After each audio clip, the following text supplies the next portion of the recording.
네, 안녕하십니까. 지난달 25일 변론을 종결한 다음 날부터 휴일을 제외하고 거의 매일 평일을 열어서 사건을 검토하면서 대통령 탄핵 사건 중에 최장기간 수기를 거듭했던 헌법재판소.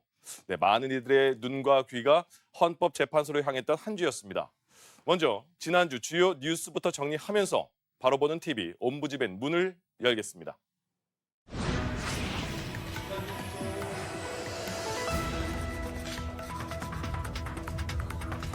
국민들께서 불안해하지 않으시도록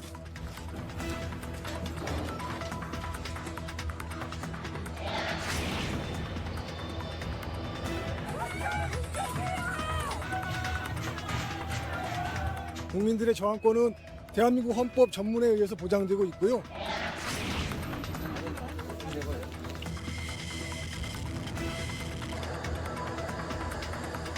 업무상 과실치상 외에 그 일부 전투 시설 또는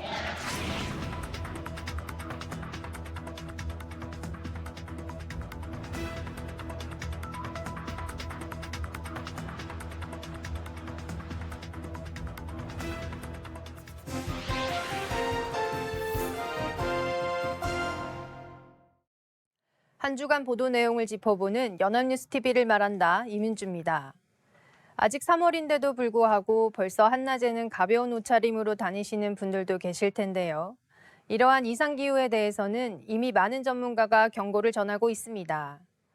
연합뉴스 TV에서는 주요 사례를 중심으로 관련 내용을 전했는데요. 토요와이드 보도 살펴보겠습니다.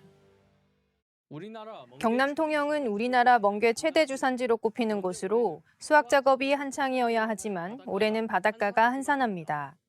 지난 여름 고수온으로 알굵은 멍게들이 녹아 없어졌기 때문입니다.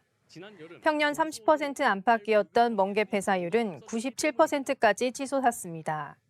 출하할 멍게가 없다 보니 첫 경매도 취소됐습니다. 코로나 시기를 제외하면 초매식이 열리지 못한 건 이번이 처음입니다. 통영과 거제 일대의 피해가 확인된 어감만 250여 곳에 이릅니다. 수협 측에선 냉동 멍게로 시장 수요에 대응키로 했습니다. 하지만 갈수록 심해지는 고수온 피해에 대응하려면 보다 근본적인 대책이 필요하다는 지적입니다. 수온이 낮은 대체 어장을 조성하고 고수온에 견딜 수 있는 우량종자도 개발해야 한다는 겁니다. 한편 기후변화로 양식 재해보험료율이 오른 점도 어민들에겐 부담입니다. 본 보도는 이상기후 문제의 심각성을 시청자들이 이해하기 쉽도록 사례를 통해 전했습니다. 멍게 폐사율을 평년 대비 수치를 통해 전달하고 기자가 직접 현장을 찾아 비어있는 그물을 보여주는 등 객관적이고 직관적으로 현 상황을 인식할 수 있도록 보도 내용을 구성했습니다. 또한 이상기후로 인한 문제점뿐 아니라 이에 따라 발생할 수 있는 연쇄작용이나 대안에 대해서도 전한 완성도 있는 보도였습니다. 이상기후 관련 문제들은 범위나 규모가 커 자칫 나와 거리가 먼 이야기로 느낄 수 있는데요. 본 보도와 같이 나의 삶의 중요한 의제임을 인지할 수 있도록 앞으로도 관심을 가지고 보도해 주시기를 기대하겠습니다. 다음은 반도체 업체의 근로시간 규제와 관련하여 산업계 입장을 살펴본 일요와이드 보도 살펴보겠습니다. 세계 1위 반도체 파운드리 기업 대만의 TSMC는 10여 년 전 반도체 연구개발 부서를 24시간 쉬지 않고 돌리는 일명 나이트호크 프로젝트를 선언했습니다. 2년 정도 걸리는 제품 개발부터 시제품 성능 검증과 양산까지 쉼없이 달렸습니다. 그 결과 TSMC와 삼성전자의 파운드리 시장 점유율은 55%포인트까지 벌어졌습니다. 반대로 우리나라는 7년여 전 주 52시간제를 모든 산업과 업종에 일률 적용했습니다. 그 사이 파운드리뿐만 아니라 잘하던 디램에서도 미국의 마이크론과 중국 반도체 업체로부터 바짝 추격을 당하는 처지가 됐습니다. 글로벌 반도체 경쟁이 치열한데 우리나라만 근무시간 족쇄에 묶여 있다는 불만이 업계에서 나오는 이유입니다. 연구개발 종사자들에 한해서라도 근로시간과 야근, 휴일 근무할 것 없이 연속적인 기술 개발을 해야 한다는 주장입니다. 실제로 최근 기업 연구부서 4곳 중 3곳이 주 52시간 제도 시행 이후 연구개발 성과가 줄었다고 답했다는 조사 결과도 나왔습니다. 오히려 주 52시간 규제를 풀면 장시간 근무로 연구개발 인력의 사기를 떨어뜨릴 수 있다는 우려도 제기됩니다. 반도체 업계의 근로시간 규제를 둘러싸고 논의가 지속되고 있는 가운데 산업계의 입장을 중심으로 살펴본 보도였습니다. 국제 반도체 시장의 현황을 설명하면서 현재 반도체 업계의 근로시간 규제 관련 논쟁이 일어난 배경까지 매끄럽게 전달되었습니다. 뿐만 아니라 보도 말미에는 산업계의 또 다른 목소리, 즉 근무시간 규제와 성과 간의 연관성에 의문을 제기하는 목소리도 전하며 다양한 의견을 전했습니다. 같은 맥락에서 보도 중간에 인용하였던 설문조사 결과를 응답자 직급이나 부서별 등으로 나누어 살펴보았다면 본 보도가 전달하고자 했던 산업계의 의견을 보다 효과적으로 전달할 수 있었을 것으로 보입니다. 다음은 노동계 입장을 전한 보도 살펴보겠습니다. 기업의 주 52시간제 도입이 시작된 지 6년 8개월이 지났습니다.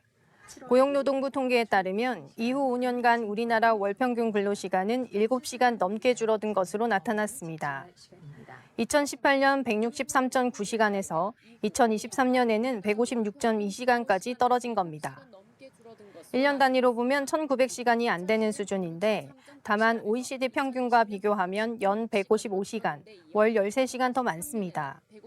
따라서 앞으로도 전반적인 근로시간을 더 줄여나가야 한다는 게 노동계의 기본 입장입니다. 최근 주 52시간제 예외 조항이 반도체 특별법에 포함되자 거세게 반대하고 나선 이유입니다. 법정 노동시간 단축에 예외가 생기면 결국 다른 업계로까지 확산할 수 있다는 우려도 나옵니다. 노동계는 법정 근로시간 연장에 앞서 특별연장 근로인가제도부터 제대로 활용해야 한다고 지적합니다. 본 보도는 앞서 살펴본 산업계 입장을 전한 보도에 이어 노동계 입장을 중심으로 전했습니다. 본 보도는 노동계가 주 52시간제 예외 조항을 반대하는 배경을 지난 5년간의 우리나라 월평균 근로시간 변화와 함께 전반적으로 설명했습니다. 예외 조항으로 다른 업계에 미칠 수 있는 영향에 대한 설명도 덧붙여졌으며 현재 활용할 수 있는 대안제도가 존재하고 있다는 점도 지적했습니다. 앞서 살펴본 두 보도는 개별 뉴스로서도 가치가 있고 함께 살펴볼 때는 짜임새 있는 시리즈 보도로도 평가할 수 있을 것 같습니다. 연합뉴스TV에서는 두 보도에 이어 입법을 둘러싼 정치권의 첨예한 대립에 대한 보도도 전했는데요.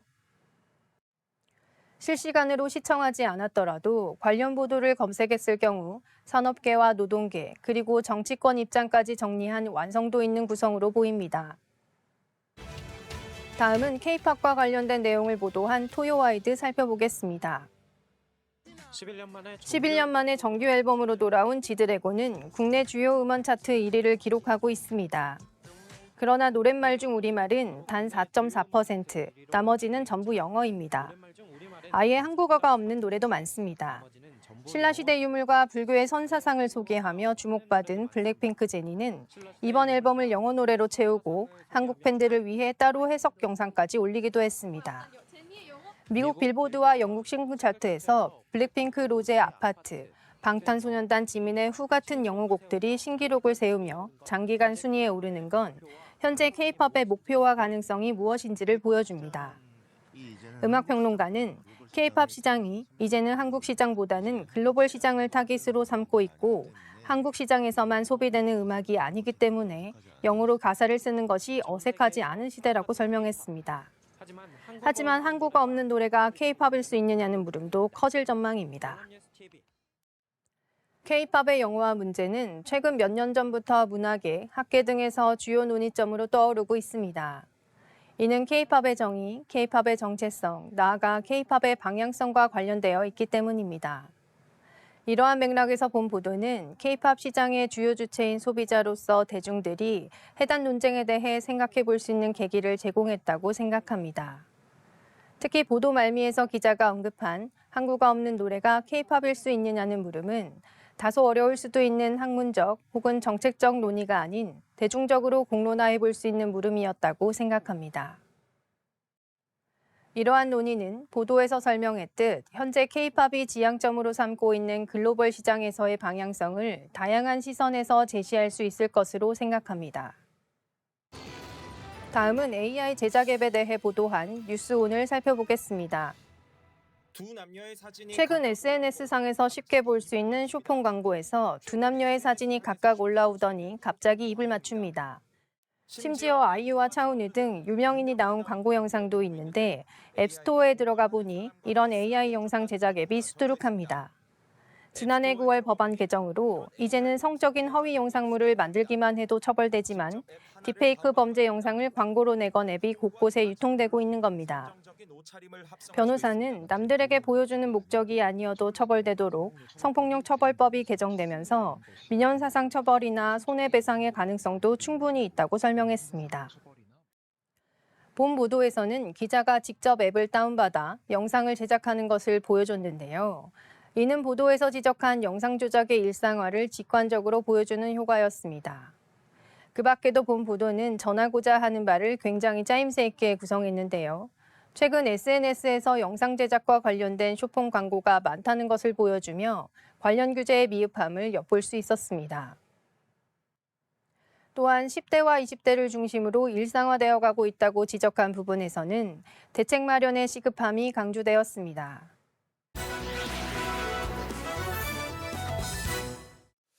네, 이번 시간은 주말에 방영되는 제작 프로그램을 대학생의 시선으로 분석하고 또 평가한 내용을 들어보는 캠퍼스 TV 리포트 시간입니다. 이번 주는요, 한국외국어대학교 오다영 학생과 함께하겠습니다. 안녕하세요. 안녕하십니까. 예, 지난주에는 어떤 프로그램 모니터링했어요?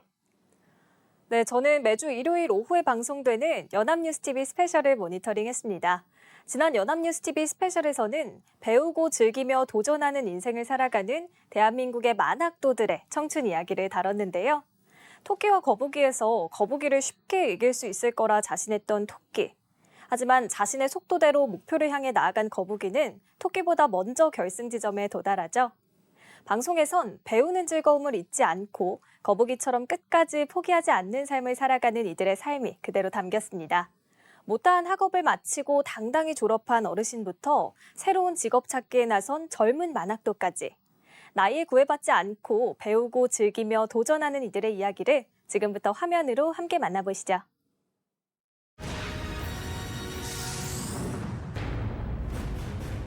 올해 2월 경남 거창 아림고에서 방송은 올해 2월 경남 거창 아림고에서 진행된 늦가기 졸업생들의 졸업식으로 시작됩니다. 배움엔 나이가 없다를 몸소 실천하신 분들의 아름다운 모습이 보이는데요. 제작진들은 배움의 기쁨을 실천한 주인공들을 만나봅니다. 1942년생 이귀남 할머니는 이번에 못다한 학업을 마치고 당당히 졸업하신 분들 중 한 분입니다. 늦은 나이의 도전이지만 자녀와 남편을 비롯한 온 가족의 응원으로 시작한 도전이라고 하는데요. 덕분에 이귀남 할머니는 초등학교부터 고등학교까지 수년간 학업을 이어가고 이수할 수 있었습니다. 일본에서 태어난 뒤 3살 때 귀국해 초등학교에 입학했지만 갑작스럽게 벌어진 6.25 전쟁. 할머니는 전쟁으로 인해 더 이상 학교를 다닐 수 없게 된 건데요. 7남매를 키워 결혼까지 시킨 뒤에야 바쁘고 고단했던 삶 때문에 마치지 못했던 초등학교가 못내 아쉬우셨다고 합니다. 거창의 복지회관에서 한글을 가르쳐준다는 이야기에 문을 두드린 할머니. 거창의 한 문해교실을 통해 다시 공부를 시작하게 됐다고 합니다. 80의 나이 매일 학교 가는 길이 그렇게나 설렜다는 할머니. 오늘은 두고 온 졸업장을 받으러 학교를 다시 찾았습니다. 잃어버린 줄 알았던 소중한 졸업장을 품에 꼭 안고 반가운 담임 선생님도 다시 만나니 얼굴에 웃음꽃이 활짝 핍니다. 배움을 받던 만학도는 선생님이 그저 고맙고 늦은 나이에도 성실하게 학업을 이어가며 졸업장을 손에 쥔 할머니를 바라보는 선생님의 마음도 흐뭇합니다. 안타깝게 학업을 마치지 못한 이들을 위해 만학도반을 개설한 거창 아림고의 도전은 의미가 큽니다. 문해학교를 시작으로 배움을 계속한 만학도들이 학업의 끈을 놓지 않고 정규 교육과정을 밟아 졸업이란 성과를 달성한 건데요. 선생님들과 만학도분들 모두 함께 공부하고 노력한 결과라고 볼 수 있겠죠.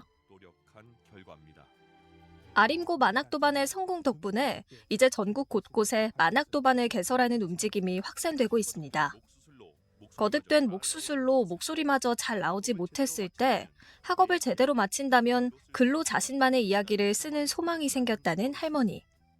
여기서 그치지 않고 새로운 도전을 준비한다고 하시는데요. 작가로 만나게 될 그날을 기대하며 대학생 이귀남 할머니의 열정을 응원하겠습니다. 늦은 나이에 다시 시작한 공부. 어르신들은 문해교육 사업을 통해 초중등 학력을 취득하고 고등학교까지 진학했습니다. 학력을 인정받을 수 있는 성인 문해교육 지원 사업. 해가 갈수록 문해교육 지원 사업의 수혜자 수도 늘어가고 있습니다. 전국 각 지역에 문화교육 시설이 있으니 배움에 미련이 남았다면 도전해보는 것도 좋을 것 같다는 생각이 들었습니다. 초고령 사회로 변하는 흐름 속에 은퇴 후에도 활동을 원하는 이들이 늘면서 자연스럽게 배움에 대한 요구가 높아지고 있습니다. 늦었다고 생각할 때가 가장 빠른 법이라는 말이 있죠. 이번에는 평생교육으로 새로운 직업을 찾는 젊은 만학도들을 만나봅니다. 처음에는 다시 공부를 시작한다는 것에 대해 부담이 큰 것은 물론 자신감도 많이 하락했다고 하는데요. 그런 생각은 언제 했냐는 듯 이제는 사회복지를 공부해 요양원 경영까지 한다는 꿈을 꾸고 있다는 만학도. 어릴 적 꿈인 바리스타에 도전하는 또 다른 만학도도 있는데요. 이들의 공통점은 학교를 다니면서 더 큰 목표가 생겼다는 겁니다. 새로운 도전, 어릴 적 꿈, 이 모든 것을 향한 노력과 그 과정에서 생겨난 또 다른 꿈과 목표들이 아름답다는 생각이 들었습니다. 평생교육의 수요가 늘면서 전문대학들도 평생교육 선도기관으로 변화하고 있습니다. 전문대를 찾아 평생교육을 받고자 하는 만학도의 수는 지난 2018년 2만 1,000명에서 24년 3만 6,800명으로 약 1만 5천 명이 늘어난 건데요. 이런 수요를 바탕으로 대학들은 다양한 연령의 학생들을 품을 학과를 만들며 지원에 나섰습니다. 특히 만학도들에게 활짝 문을 열어 교육을 받을 수 있게 하고 인재를 키워내는 평생교육 선도기관으로 변신한 건데요. 생애 주기 평생 동안 무엇이든 교육받고 새로운 선택을 할 수 있다는 것. 그것이 평생교육의 진짜 가치가 아닐까요? 이런 공감대가 확산되면서 정부도 대학 평생교육 사업을 지원하기 시작했습니다. 교육부와 국가평생교육진흥원이 공동으로 주관하는 라이프 2.0 사업은 대학이 자율적으로 평생교육 체제의 기반을 구축하고 성인 친화적 교육 과정과 학사 운영을 확산할 수 있게 지원하는 재정 사업입니다. 전국적으로 참여하는 대학들의 수도 점차 늘어나 평생교육을 희망하는 많은 사람들에게 교육의 기회를 제공할 예정이라고 하는데요. 개인의 만족이 커져 사회적 성장으로도 연결된다는 평생교육의 힘. 하고자 하는 의지만 있다면 언제든 누구든 도전할 수 있는 세상. 그게 바로 평생교육의 즐거움이 아닐까 싶은데요. 100세 시대 배움이란 새로운 도전을 즐겨보면 어떨까요? 도전을 즐기면 하루하루가 다시 청춘으로 돌아갈 것이라는 이야기를 끝으로 방송은 마무리됩니다. 방스르지 마세요. 네, 내용 잘 들었습니다. 다영 학생은 이번 연암수 TV 스페셜을 보면서 그럼 어떤 점이 가장 인상 깊었어요? 네, 저는 방송에 등장한 많은 만학도 분들이야말로 이 배움에는 나이가 없다라는 말을 몸소 실천하고 계신 분들이 아닌가라는 생각이 들었습니다. 새로운 걸 배우고 새로운 도전을 한다는 건 나이를 불문하고 쉽지만은 않은 일입니다. 하지만 두려움을 뒤로 하고 각자 저마다의 목표를 가지고 배움을 실천하는 만학도들의 모습이 정말 아름답게 느껴졌는데요. 새로운 걸 배우고 성장할 수 있는 기회에 가슴이 두근거린다는 이들의 이야기를 들으니 저도 새로운 것을 두려워하지 말고 늘 배우고 성장하고자 노력하는 자세를 가져야겠다는 생각이 들었습니다. 네, 잘 들었습니다. 네, 지금까지 한국외국어대학교 오다영 학생과 함께했습니다. 고맙습니다. 고맙습니다.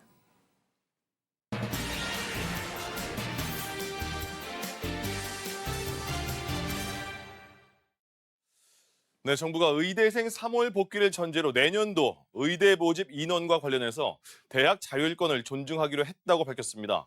저희는 사실상 2026학년도 의대 모집 인원을 증원 이전인 3,058명으로 되돌린다는 의미로 정부가 의대 증원을 백지화하는 게 아니냐는 논란이 일었습니다. 자, 오늘 TV와 비평에서 관련 내용을 자세하게 살펴보겠습니다. 도움 말씀에 정은정 박사와 함께하겠습니다. 어서 오세요. 안녕하십니까? 예. 의대 정원을 둘러싼 의정 갈등 1년 넘게 이어지고 있습니다. 자, 정부가 결국 100길 든 걸로 봐도 되잖아요.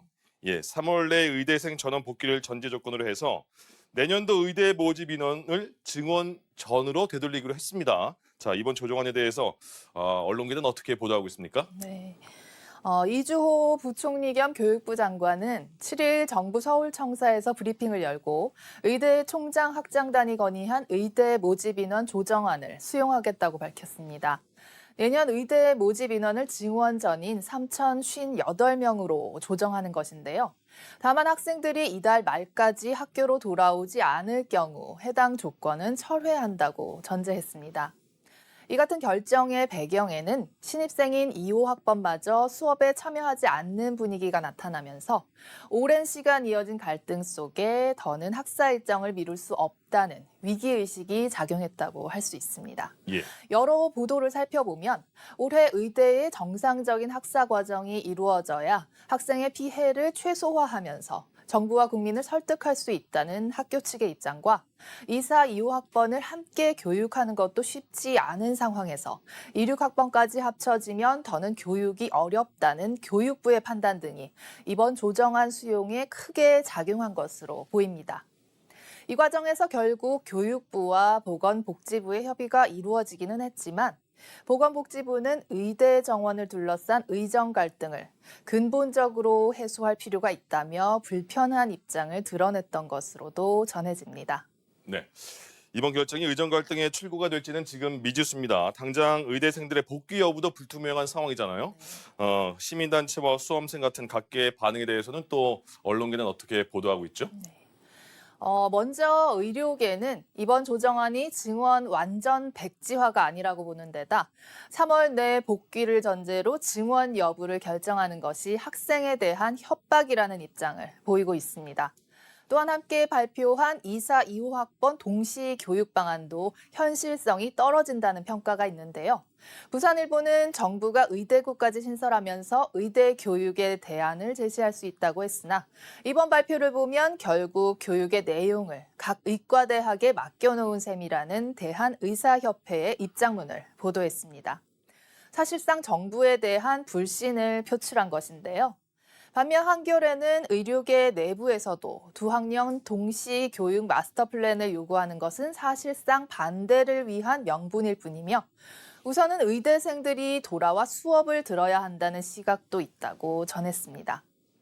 시민단체들은 의대 정원은 병원과 학교 복귀의 조건이 될 수 없다며 이번 방침을 철회하라는 입장을 밝혔는데요. 경제정의 실천 시민연합, 전국보건의료산업노조, 한국환자단체연합회, 한국노총 등의 단체가 기자회견을 열고 정부와 국회가 의사 집단 요구에 또다시 굴복해서는 안 된다며 이전에 합의된 법안의 조속한 입법을 촉구한 것이 여러 언론을 통해 보도됐습니다. 한편 내년 대입을 준비하는 수험생들은 혼란스럽다는 반응입니다. 예. 네, 세계일보는 작년 의대 증원이 올해도 적용될 것이라고 생각했던 수험생들의 당혹감을 전했습니다. 아울러 현재 대입은 최상위권이 의대부터 채우는 구조라는 점을 지적하며 의대 모집 인원이 의대뿐만 아니라 상위권 대학 전반에 연쇄적으로 여파를 미친다는 점을 설명하기도 했습니다. 네, 2,000명의 의대 증원 결정이 결국 혼란만 남긴 채 원점으로 돌아가게 됐습니다. 자, 당장에 7,000명에 이르는 두 학번의 학생들의 교육 방안도 있고요. 또 의료 현장 정상화 같은 과제가 산적한데 이렇게 풀어야 될 문제들에 대해서 언론계는 어떻게 보도하고 있죠? 네, 먼저 교육부는 이번 발표에서 2사, 2호 학번 동일 교육과정 운영 후 동시 졸업, 학사과정 재설계를 통한 두 학번의 순차 졸업 등 4가지 교육 모델을 함께 제시했습니다. 의사면허 국가시험과 전공의 모집 일정의 유연화를 통해 의료 인력 배출에 차질이 없도록 한다는 계획 또한 밝혔는데요.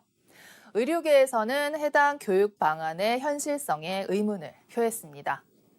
의대생과 전공의들은 필수 의료정책 패키지와 의대 증원 계획 전면 백지화 등의 요구 사항을 내세우고 있습니다. 서울경제는 의대생과 전공의들이 요구한 사항들 중 정부가 수용 의사를 밝힌 것들이 적지 않다고 지적하며 이제는 1년이 넘은 의정 갈등의 출구를 찾아야 한다고 보도했는데요. 정부도 의료계도 현 상황을 의정 갈등을 끝낼 마지막 기회라고 인식해야 한다고 봤습니다. 예. 경향신문은 권혁 외상센터장 인터뷰를 통해 정부가 내세워온 필수 의료 분야 인력 확충 방안과 관련한 실마리를 제공했습니다. 의대 증원은 필요하지만 그것만으로는 필수 의료에 도움이 되지 않으며 수련 체계 고도화, 통합 진료가 가능한 응급 의료 인력 양성, 전공의 수련의 질을 담보할 대책 등이 필요하다는 점 등 응급 의료 현장에서 직접 일하는 전문가의 시각으로 분석한 의료계의 현실은 더욱 구체적인 대안을 시사하고 있습니다. 네. 의료계의 집단 행동으로 정부가 증원 결정을 철회하는 악순환이 지금 반복되고 있는 상황입니다. 자, 그럼 언론에서는 이번 문제의 근본적인 원인 또 해결책에 대해서 어떻게 분석을 하고 있어요? 이번 교육부의 발표 이후 시민단체들은 의대 정원 정책은 국민 대다수가 불평과 희생을 감수하며 지지하고 요구한 정책임에도 정부가 먼저 원칙을 깨고 물러서면서 사태를 악화시켰다며 이러한 악순환을 끊어야 한다고 주장했는데요. 2012년 이명박 정부, 2018년과 2020년 문재인 정부에서도 의대 증원을 추진했다가 의료계의 강한 반발로 철회한 바가 있는데요. 증원 논의 과정에서 정부와 의료계의 충분한 소통이 부족했다는 점을 여러 언론에서 지적하고 있습니다. 뉴스원은 특히 이번 정부가 충분한 공론화 과정을 거치면서 사회적 합의를 바탕으로 의료계를 설득하려는 노력이 부족했던 점뿐만 아니라 국민의 생명을 담보로 의료계라는 특정 전문가 집단이 자신들의 이해를 관철하려는 권력적 정책 결정 구조를 지적했습니다. 또한 정부의 밀어붙이기식 접근이 의료계의 반대에 오히려 힘을 실어주며 극단적인 대립을 초래했다고 봤는데요. 이와 함께 의대 정원 증원 결정 과정의 불합리성을 이유로 의료계가 관련 논의 자체를 거부한 것이 과연 옳은지에 대한 비판도 있었습니다. 네. 필수 의료 공백 해결이 더욱 요원해지고 또 의정 갈등만 부각된 1년이 아니었나 이런 생각도 듭니다. 여기에는요. 언론 보도의 책임도 있을 것 같거든요. 언론 보도의 문제점 또 역할에 대해서 짚어주시면 좋을 것 같습니다. 네. 의대 정원은 2006년 이후 19년간 3,058명으로 동결되어 있습니다. 역대 정부에서 의대 증원을 추진했지만 번번이 실패했고 이번에도 의료계를 설득해 합의를 이끌어내지 못한 상태로 의료 공백이 1년 넘게 지속되고 있습니다.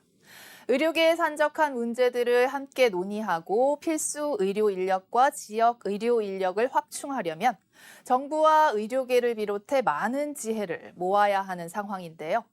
여러 갈등 의제에 관한 보도와 마찬가지로 갈등 양상을 중심으로 보도하는 경향이 두드러지면서 언론이 정부와 의료계의 극단적인 대립을 더욱 부추긴 것은 아닌가 하는 생각이 듭니다. 게다가 의정 갈등이 1년이 넘어가면서 이제는 갈등의 원인과 해결책에 관한 보도도 점점 더 줄어들고 있습니다. 지금은 정부와 의료계 각 이익 집단별 주장에 관한 보도가 대부분인데 의대 증원의 목적을 떠올릴 때 필수 의료, 지역 의료 분야 전문가들의 목소리가 지금보다 더 많이 반영되어야 한다는 생각이 듭니다. 그러기 위해서는 관련 전문가 인터뷰나 깊이 있는 분석 기사의 비중이 높아져야 하고 필수 의료 현장의 상황과 문제점을 좀 더 많은 사람들이 이해할 수 있도록 구체적으로 구성해서 보여주려는 노력 또한 필요합니다. 예. 의료는 특수한 전문성을 요구하는 분야이기도 하기 때문에 어려움이 있을 수 있으나 언론이 의대 증원 문제를 해결하고 앞으로의 의료 환경을 개선하는 데 필요한 해안을 모으는 사회적 공론장이 될 수 있기를 기대해 봅니다. 네, 잘 들었습니다. 지금까지 국민체육진흥공단 초빙연구원 정은정 박사와 함께했습니다. 고맙습니다. 네, 업무지맨 제작진은 시청자 여러분의 다양하고 소중한 의견을 기다리고 있습니다. 방송을 보시고 느낀 소감을 연합뉴스 TV 홈페이지 시청자 게시판이나 SNS로 보내주시면 감사하겠습니다. 저희는 다음 주에 다시 찾아뵙겠습니다. 시청해주신 여러분 고맙습니다.